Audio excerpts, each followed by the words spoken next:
Nah, kenapa kita tidak contoh yang menang gitu loh? Tidak contoh yang sukses, sukses dalam arti yang sebenarnya. Kita nggak mencontoh para ambia, wal mursalin, aulia, was solihin. Kenapa kita sibuk mencontoh yang kalah? Kita sibuk mencontoh yang susah, pada hakikatnya betul-betul susah. Naudzubillah min dzalik. Ikhwani rahimakumullah. Karena itulah eh, semua solusi itu kembali kepada Allah Ta'ala, dan kita nggak akan pernah dapat solusi kalau kita nggak mau meyakini Allah itu ialah yang maha bisa, Allah yang maha kuasa, Allah yang maha segala-galanya, dan kita ini paling nggak punya apa-apa, kita paling nggak bisa apa-apa, kita paling jelek, dan kita ini paling lemah. Kalau udah kita meyakini Allah dengan segala kelebihan dan kita dengan segala kekurangan, dan kita berlepas diri dari diri kita, dari kemampuan kita, kita bersandar pada kemampuannya Allah Ta'ala, kemahakuasaannya Allah Ta'ala, maka kita akan mendapatkan solusi apapun kondisinya. Seperti yang terjadi pada Nabi Musa alaihissalam, selamat dari lautnya terbelah, Nabi Musa yang selamat, Fir'aunnya yang tenggelam. Seperti Nabi Yusuf alaihissalam, ya, yang akhirnya setelah dipenjara beliau menjadi perdana menteri, ya, bahkan menguasai Mesir, dicintai bahkan sama rajanya, ya, dicintai sama rajanya, sebagai perdana menteri dicintai sama rajanya, dicintai sama rakyatnya. Kemudian kita lihat Nabi Nuh alaihissalam yang tadi dicaci maki, cemooh sama kaumnya, justru kaumnya ditenggelamkan oleh Allah Ta'ala dan Nabi Nuhnya diselamatkan oleh Allah Subhanahu wa Ta'ala. Semua pelajaran yang ada dalam kehidupan ini, kalau kita perhatikan dengan baik-baik, maka pemenangnya adalah orang-orang yang bersandar pada Allah Ta'ala, yang selalu yakin dengan la ilaha illallah Muhammadur Rasulullah SAW. Alhamdulillah, 37 menit 49 detik dan seterusnya saya udah bicara. Sekarang saatnya kita ngobrol santai sambil ngopi, tanya jawab. Mudah-mudahan berkah dan manfaat untuk pemirsa dimanapun Anda berada. Terima kasih atas kebersamaannya. Saksikan terus ini obrolan kami. Dan mohon maaf, ini yang bisa bertanya langsung hanya para santri virtual. Ya, dan mohon maaf kalau saya melihatnya tidak ke arah kamera, seakan-akan ya agak menunduk, karena saya melihat wajah-wajah di monitor ini lebih menyenangkan daripada melihat kamera itu. Ya, kalau lihat kamera seperti melihat diri sendiri. Kalau ini kan lihat Mas Fadli, ya, lihat Mas Suswanto, Mas Septiawan, ya, Akhina Muhammad Yasin, Akmal Rizal, Ratmoko, Didit Septiono, Mas Dedi Ahmadi, ya, melihat Pak Imron, Mas Muhammad Zulkarnain. Masya Allah nih banyak yang kelihatan nih. Nah, insya Allah dari Cafe Avia, santri virtual Majelis Ar-Raudhah Solo, saya menyapa, dan saatnya Mas Fadli membagikan waktu kepada kawan-kawan yang mau bertanya. Saya mau niru yang di radio, belum bisa, belum pantas jadi penyiar radio. Makasih Mas Fadli, silakan. Baik, Habib. Alhamdulillah bagi jemaah sekalian. Oh, ini sudah banyak yang melambaikan tangan. Jadi bagi jemaah yang saat ini bergabung di ruang Zoom santri virtual, bisa bertanya langsung dengan melambaikan tangan. Di sini kami pilih untuk nanya pertama dari Mas Muhammad Zulkarnain yang tadi sudah dari awal minta, Habib. Fadol. Saya mau tanya belum bisa. Silakan Mas Zulkarnain. Assalamualaikum warahmatullahi wabarakatuh. Waalaikumsalam warahmatullahi wabarakatuh. Alhamdulillah Habib, akhirnya bisa bertanya juga setelah sekian lama. Alhamdulillah, pada waktunya ya. Ada sedikit yang ingin saya tanyakan terkait solusi Habib. Hmm. Karena mohon maaf ini sudah sekian lama gitulah di pikiran saya gitu.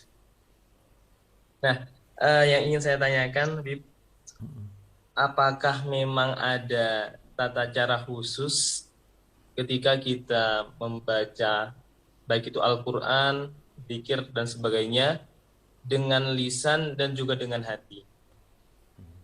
Sebab mohon maaf, ketika ada suatu ketika ketika saya pribadi itu sedang khotaman hafil Quran begitu Habib. Jadi di sebelah saya ada teman yang memang cara bacanya itu sangat cepat sekali. Bahkan dari beberapa kejadian tersebut, misalnya saya baru dapat satu kaca dua kaca, beliaunya sudah hampir khatam, itu habis. Mungkin itu yang ingin saya tanyakan Habib, yang mudah-mudahan Habib sehat selalu. Amin. Dan juga saya bisa istiqomah nyantri di Amin. virtual. Terima kasih Habib, mohon pencerahannya. Terima kasih. Assalamualaikum. Waalaikumsalam warahmatullahi wabarakatuh. Jazakumullah khairan atas pertanyaannya. Masalah baca zikir, wirid atau baca Al-Quran, caranya bagusnya seperti apa? Nomor satu, kalau baca Al-Quran jangan sampai melakukan yang diharamkan. Ya, orang yang baca Al-Quran itu tidak boleh dalam keadaan junub, tidak boleh dalam keadaan haid. Jadi orang haid atau junub tidak boleh baca Al-Quran. Kita mulai dari situ dulu ya. Kemudian yang kedua, orang yang tidak punya kesucian, artinya tidak punya wudhu dan dalam keadaan tidak suci, tidak boleh memegang mushaf, menyentuh mushaf nggak boleh, megang mushaf nggak boleh. Jadi kalau memang pengen baca Al-Quran tapi nggak punya wudhu, tidak haid, tidak junub, tapi nggak punya wudhu, mau baca Al-Quran, ya mushafnya jangan disentuh. Kalau toh baca mushaf, mushafnya jangan disentuh. Nanti kalau mau balikkan halaman, minta tolong sama orang, tolong nih dibalikkan nih halaman seterusnya, misal begitu ya, nggak menyentuh mushafnya. Jadi jangan sampai melakukan yang haram. Kemudian yang ketiga, jangan meletakkan mushaf di lantai, di bawah, di lantai, lebih rendah dari paha kita, di tempat yang biasa diinjak-injak manusia, karena itu sangat tidak beradab kepada kalamullah, kepada Al-Quran. Nah, kemudian yang penting sekali ini, ketika emang mau baca Al-Quran, hati harus menyadari ini membaca kalamullah. Jadi nggak ada yang lebih penting dari itu. Jangan ngomong begini, saya mau baca Al-Quran, nanti kalau telepon masuk saya mau terima. Berarti kita menganggap telepon lebih penting daripada baca Al-Quran. Jangan sampai seperti itu. Saya mau baca Al-Quran, telepon masuk ya nanti setelah baca Al-Quran. Itu ada satu ulama di Yaman sana, di Hadramut, dan beliau seorang pebisnis juga. Kebetulan dapat berita kalau barang dagangan yang beliau pesan dari luar negeri itu kemungkinan besar dirampok. Kontainernya dulu kan naik onta ya, dirampok. Karena sampai hari ini barangnya nggak datang-datang gitu. Maka ketika beliau lagi baca Al-Quran di antara maghrib dan isya di masjid, anaknya masuk masjid untuk ngasih tahu ayahnya di waktu ayahnya lagi baca Al-Quran, ayah, alhamdulillah itu barang kita tidak dirampok.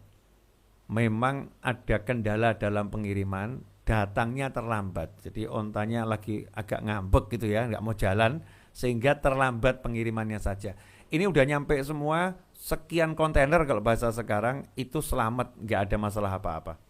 Ayahnya ngomong, kamu menghentikan saya baca Al-Quran hanya untuk urusan dunia ini. Keluar dari masjid ini, semua harta yang dibawa onta-onta tadi, bagikan kepada muslimin dan muslimat. Serupiah pun, sepeser pun saya tidak mau memiliki harta yang menyebabkan engkau menghentikan saya baca Al-Quran. Kemudian anaknya dihukum. Karena engkau tidak punya adab terhadap Al-Quran, maka mulai hari ini kamu tidak boleh ketemu ayah selama 1 tahun. Kamu ayah titipkan di pondok pesantren di luar kota sana. Beda dengan kita lagi ngaji, anaknya datang, ayah, alhamdulillah Ini ada yang transfer 10 juta. Oh, Masya Allah, anak soleh. Cuma 10 juta. Qurannya disingkirkan, ngobrol duit nih sama anak. Nah, ini bedanya adab ya. Adabnya orang-orang soleh dengan adab kita pada kalamullah. Kalau kita udah ngaji itu pokoknya yang lain nggak ada, yang ada ya kalamullah, Al-Quran. Itu harus bisa kita taruh di hati kita. Ini kadang yang menyedihkan itu Al-Qurannya jadi seperti apa gitu ya. Yang lain jadi Al-Quran jadi seperti suatu yang dianggap apa gitu, nggak punya nilai gitu, nggak berharga, sehingga bisa disisipin yang lain. Kita lagi ngobrol sama orang disisipin kan kayak marah. Saya lagi ngobrol, jangan kamu ganggu. Nanti kalau saya selesai baru kamu bicara sama saya. Ngobrol sama orang begitu kan, nggak mau diganggu. Saya lagi bicara, jangan tegur-tegur dulu. Nanti ya, tahu adab. Saya lagi ngobrol. Nak, tahu adab. Nah, nih, lihat nih, bapak lagi ngobrol sama ibu. Jangan disela-sela, panggil-panggil. Nanti tunggu bapak ibu selesai, baru kamu ngobrol. Sama orang kita lagi ngobrol, nggak mau diganggu. Nah, kita ini baca kalamullah, kok justru kita cari gangguan kan? Ya na'udzubillah min dzalik. Nah, kemudian hendaknya ya, walaupun tidak menyentuh mushaf, hendaknya dalam keadaan suci, berwudu. Walaupun tidak menyentuh mushaf. Kalau nyentuh wajib wudu. Kalau nggak menyentuh mushaf kan nggak wajib wudu, nggak menyentuh kok. Ya, tapi hendaknya dalam keadaan suci, bersih ya, dengan berwudu, bersih dari hadas kecil maupun hadas besar. Kemudian setelah semua itu tadi, membacanya dengan kaidah yang benar, tajwidnya. Ya, tajwidnya yang benar. Nah, muncul pertanyaan, kalau bacanya cepat gimana? Kalau bacanya pelan gimana?